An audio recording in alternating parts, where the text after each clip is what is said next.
এই মুহূর্তে সোশ্যাল মিডিয়ায় মোহনবাগানের প্লেয়ারদের বিরুদ্ধে মোহনবাগানের সমর্থকদের নানা রকম বিদ্রূপ সম্মুখীন হতে হচ্ছে। যে মোহনবাগান গত বছর লিগ শিল্ড জয় করলো এবং তাদের আনন্দে সমস্ত সমর্থকরা মাতোয়ারা হয়েছিল, তাদেরই এক অংশ মোহনবাগানের প্লেয়ারদের বিরুদ্ধে নানা রকম কুৎসিত মন্তব্য করে চলেছে সোশ্যাল মিডিয়ায়। দেখো ভাই, এগুলো বন্ধ করো, এগুলো তোমাদের বন্ধ করা উচিত। আমি একটা জিনিস বুঝে পাচ্ছি না যে মোহনবাগানের যে প্লেয়ার দিমিত্রি পেট্রোসার, তার বিরুদ্ধে সমর্থকরা কিভাবে এই ধরনের কটূক্তি করতে পারে। মোহনবাগান সুপার জায়ান্টের প্রাক্তন কোচ হুয়ান ফেরান্দোকে দলের কোনো একজন বা দুজন ফুটবলারের কথা আলাদা করে জিজ্ঞেস করলেই বলতেন, আমি দলের দু একজন খেলোয়াড়কে নিয়ে কথা বলতে পছন্দ করি না, কারণ দলের সবাই প্রতিটি আমার আস্থা ও বিশ্বাস আছে, কোনো একজন বা দুজনের উপর আলাদা করে নয়। আইএসএলে তাদের প্রথম ম্যাচের পরই যখন সাংবাদিক বৈঠকে তাকে জিজ্ঞেস করা হয়েছিল দিমিত্রি পেট্রাটসকে নিয়ে, সাংবাদিক বৈঠকে উপস্থিত সবাই হয়তো ভেবেছিলেন একই উত্তর আসবে ফেরন্দের কাছ থেকে, কিন্তু তা হয়নি। সবাইকে একটু অবাক করে দিয়ে ফেরন্দ বলেন, দিমিত্রি ওর পরিশ্রমের জন্য দলের অন্যদের কাছে দৃষ্টান্ত হয়ে উঠেছে। আমাদের তো জাদু জানা নেই, পরিশ্রম করেই নিজেদের উন্নত করে তুলতে হবে। দিমির প্রতি দলের আস্থা রয়েছে, ওকে সবাই যদি অনুসরণ করে তাহলে আশা করি আমরা আরও ভালো ফল করতে পারব। সেই ম্যাচে দলে 3-1 জয়ে একটি গোল করেছিলেন দিমিত্রি এবং একটি করিয়েও ছিলেন দিমিত্রি পেট্রাটস। সেই দিমিত্রির নামে এই মুহূর্তে সোশ্যাল মিডিয়ায় যেভাবে মোহনবাগানের সমর্থক হয়ে নানা রকম বিদ্রূপ শুরু করে দিয়েছেন, এক কথায় এগুলোকে আমরা আর সহ্য করব না। ভাই, তোমাদের সমর্থন করতে হবে না, এইটুকু যদি ধৈর্য তোমরা ধরতে না পারো, গত বছরও তো ফিট হতে কয়েকটা দিন তার লেগে গেছিল, তাকে সময় তো দিতে হবে না। আর সে তো কোনোভাবেই তো সময় নষ্ট করছে না, মানে যেভাবে সে খেলছে, মানে পুরো দৌড়ে যাচ্ছে, পুরো মাঠ পুরো চষে বেড়াচ্ছে। এখন কোচের যদি প্ল্যানিং যদি গন্ডগোল থাকে, ঠিকমতো প্ল্যান করে যদি খেলতে না পারে, সেই দায় দিমিত্রি পেট্রাটস নেবে? দিমিত্রি পেট্রাটস কি এক মিনিট কি সময় নষ্ট করছে? A to Z কিন্তু সে দৌড়ে চলেছে, তাকে ঠিকমতো প্রয়োগ করা হচ্ছে না। ঠিকমতো প্রয়োগ করলে দিমিত্রি পেট্রাটস কিন্তু ভয়ঙ্কর হয়ে উঠবে। আর 2-3 দিন তাকে অবশ্যই সময় দিতে হবে। আর আমার বিশ্বাস দিমিত্রি যেদিন ফিরবে ফর্মে, মোহনবাগানও সেদিনকে জিততে শুরু করবে। দিমিত্রি কিন্তু মোহনবাগানের প্রাণ ভোমরা, এটা কিন্তু তোমরা মিলিয়ে নিও। সুতরাং দিমিত্রি নামে এই ধরনের কুৎসা কিন্তু মোটেই তোমরা করো না। পরবর্তীকালে মোহনবাগান যখন জিতবে তখনই কিন্তু তোমরা আবার ওই দিমিত্রি নামে আবার জয়ধ্বনি দেবে। সুতরাং ধৈর্য ধরো এবং দেখো। হ্যাঁ, পরপর কতগুলো ম্যাচ ড্র করেছে, হাতের ম্যাচ হাতের নাগালে বাইরে চলে গেছে, তাহলে সেক্ষেত্রে ফরওয়ার্ডদের কী দোষ? ফরওয়ার্ড দিমিত্রি পেট্রাটসের বা কী দোষ?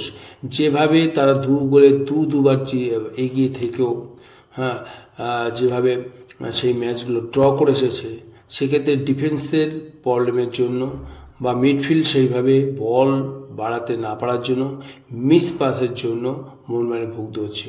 এই জিনিসগুলোকে তো ঠিক করার কথা কোচের। কোচ 2 মাস হয়ে গেল, দলটাকে এখনো পর্যন্ত ঠিক মতো চাঙা করতে পারেনি, ঠিক জায়গায় নিয়ে আসতে পারেনি। এক্ষেত্রে দিমিত্রি পেট্রাটস বলো, কামিন্স বলো, কারোরই কিন্তু সমালোচনা করা উচিত নয়। এই দুটো প্লেয়ার কিন্তু গত মরশুমে প্রচুর গোল করেছে, প্রচুর গোল অ্যাসিস্ট করেছে এবং মোহনবাগানের সাফল্যের পেছনে এর অবদান কিন্তু 80%-এরও বেশি।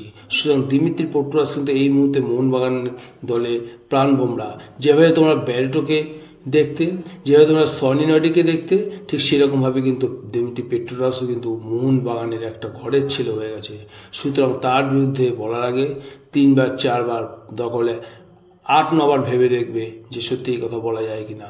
আর দিমিত্রির কোনো ব্যাপারে তো খামতি নেই, সে তো অক্লান্ত পরিশ্রম করে যাচ্ছে খেলার জন্য, কিন্তু ঠিকমতো ক্লিক করতে পারছে না। তার কারণ আমাদের কোচের কিছু গন্ডগোল আছে, কতগুলো সিদ্ধান্ত আছে, যে সিদ্ধান্তগুলোর ভোগ করতে হচ্ছে কিন্তু মোহনবাগানের সমর্থকদের। সুতরাং তোমাদের কাছে আমাদের রিকোয়েস্ট যে প্লিজ এই দিমিত্রি পেট্রাস, জেসন কামিন্স, লিস্টন ক্লোসো এদের বিরুদ্ধে কোনো বিষোদ্গার করো না, এদের বিরুদ্ধে কোনো ধরনের টোন টিটকারি কেটো না। সোশ্যাল মিডিয়ায় একটু ধৈর্য ধরো, ঠিক মোহনবাগান ফর্মে ফিরে আসবে। আর মোহনবাগান ফর্মে ফিরে আসলে 3, 4, 5 গোল দেওয়াটা কোনো ব্যাপার নয়, প্রতিপক্ষ কুড়িয়ে দিতে পারবে। মোহনবাগানকে শুধু মশলা সব আছে, মোহনবাগানে সমস্ত পজিশনে ভালো ভালো প্লেয়ার আছে। এই মুহূর্তে মোহনবাগানের ফরওয়ার্ড লাইন এই ইন্ডিয়ার ভিতর সর্বশ্রেষ্ঠ, শুধু তাকে ভালো করে পরিচালনা করতে হবে। গুড ম্যানেজার হয়ে এমনভাবে মোহনবাগান দলটাকে চালনা করতে হবে, তাহলেই কিন্তু মোহনবাগান প্রতিটা ম্যাচে জিততে পারবে। সুতরাং তোমাদের কাছে রিকোয়েস্ট, এরপর থেকে আর সোশ্যাল মিডিয়ায় অন্তত এই সমস্ত প্লেয়ার, গত বছর যে প্লেয়ারটি সোনার বুট পেয়েছে, অক্লান্ত পরিশ্রম করে মোহনবাগানকে লিগ শিল্ড চ্যাম্পিয়ন করেছে, সেই প্লেয়ারটির নামে তোমাদের বলতে কোনোভাবেই বাজছে না। আর এই যে জিততে পারছে না, তার জন্য কিন্তু আমরা যতটা হতাশ, তার কিন্তু 3-4 গুণ কিন্তু দিমিত্রি পেট্রাস হতাশ, সেটা কিন্তু মিলিয়ে নিও। ও কিন্তু প্রকৃত এক মোহনবাগানই, এবং মোহনবাগানের টানে কিন্তু সুদূর অস্ট্রেলিয়া থেকে এখানে এসে। তোমরা বলবে হয়তো টাকা, অবশ্যই টাকার জন্য অনেক দলই তো তিনি যোগদান করতে পারতেন, তো মোহনবাগানে কেন করেছেন? কারণ হচ্ছে মোহনবাগান দলটাকে তিনি ভালোবেসে ফেলেছেন, এবং তার জন্য 2 বছর এক্সট্রা তার সঙ্গে চুক্তি হয়ে গেছে। আর একটা কথা বলি, এই যে প্লেয়ার দিমিত্রি পেট্রাস, আর যদি মোহনবাগান দিমিত্রি পেট্রাসকে ছেড়ে দেয়, তো বুঝতে পারছো মোহনবাগান কি হারাবে। আর হারিয়ে এই মোহনবাগান, ওই দিমিত্রি পেট্রাস মোহনবাগান ছেড়ে যে দলে যোগদান করবে, সেই দল ভয়ঙ্কর কিন্তু হয়ে উঠবে দিমিত্রি পেট্রাস, যেটা আজকে চোখে আঙুল দিয়ে দেখিয়ে দিচ্ছে। আমরা সাদিকুকে দেখতে পাচ্ছি, আজকেও একটা গোল করেছে মোহামেডানের এগেনস্টে, প্রতিদিন গোল করে যাচ্ছে। সুতরাং তাকে ঠিকমতো পরিচালনা মোহনবাগান করতে পারেনি বলে গোল দিতে পারেনি। সুতরাং এই সমস্ত প্লেয়ার কিন্তু যথেষ্ট ট্যালেন্টেড প্লেয়ার, এদেরকে মোহনবাগানে রেখে দিয়ে ঠিক মতো যদি এদেরকে হ্যান্ডলিং করা যায়, ঠিক মতো পরিচালনা করা যায়, অবশ্যই তার ফল মিলবে। 2টো প্লেয়ার, একটা হচ্ছে বুমসকে বসিয়ে লাস্টে দল থেকে তাড়িয়ে দিল। এখন দেখো ওড়িশা দলে কি দারুণ খেলে চলেছে। আর সাদিকু একটা মানে প্রকৃষ্ট উদাহরণ, প্রতিদিন গোল করে চলেছে। তো এইরকমভাবে যদি আমরা প্লেয়ারদের বিষেধগার করি, তাহলে মোহনবাগানকে যে ভালোবাসে এই প্লেয়াররা, তারা কিন্তু থাকতে পারবে না। সুতরাং তাদের প্রতি একটু ধৈর্যশীল হও। আগামী দিনে কিন্তু এই প্লেয়াররাই কিন্তু মোহনবাগানকে প্রতিটা ম্যাচ জিতাবে এবং ISL চ্যাম্পিয়ন করার দৌড়ে কিন্তু নিয়ে যাবে। তখন কিন্তু তোমরাই বলবে দিমিত্রি কামিন্স।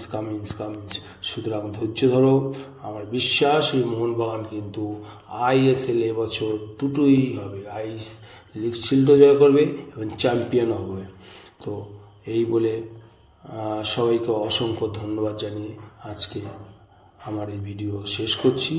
আগামী দিনে আবারও এরকম ধরনের ভিডিও নিয়ে আসব। তো তোমাদের সবাইকে অসংখ্য ধন্যবাদ, বাই, আবার দেখা হবে।